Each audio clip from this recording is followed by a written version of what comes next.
Hey, I'm Joshua Briscoe, and this is Under the Helmet, presented by Premier Volvo of Overland Park and Zero Reds. In this case, under the helmet, plenty of good hair, because the Chiefs' new backup quarterback is former Mizzou quarterback Blaine Gabbert. Chad Henne retired this offseason. Blaine Gabbert goes from Tampa Bay to Kansas City, back very, very near his old stomping grounds at Mizzou. He said some things about the Big 12 and SEC, Mizzou altogether. That was all interesting from his first press conference as a member of the Kansas City Chiefs. I don't know. I can't get behind the SEC stuff.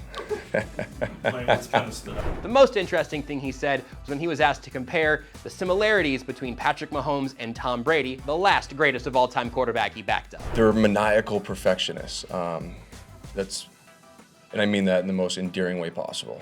They're the two best, in my opinion, to ever play the game. From a guy who's backed up both of them, although not very long in Kansas City so far, maniacal perfectionism is the thing that Tom Brady and Patrick Mahomes have in common. Now, Blaine Gabbert's hoping to continue to provide some veteran wisdom from behind Mahomes. I understand, we all watch Patrick Mahomes. He's not the guy that needs all of that veteran coaching he may have needed entering the league when he had Alex Smith to learn from behind of him. Obviously, that sort of succession plan worked out very, very well here in Kansas City, but it's always a good thing to have another set of quarterback eyes in that room to ask the questions, help go through what it takes to be an NFL quarterback. Again, at this point, Patrick Mahomes certainly has that covered, but he's got a competent backup behind him now in Gabbert, who, much like Chad Henne did, could really step up in playoff situations. Don't ever forget what Chad Henne did for the Chiefs' Super Bowl run last season and multiple times during his time in Kansas City. So Gabbert, off the field will be important, in the classroom will be important. We're probably gonna see him on the gridiron at some point, maybe not just to take a couple of kneel downs.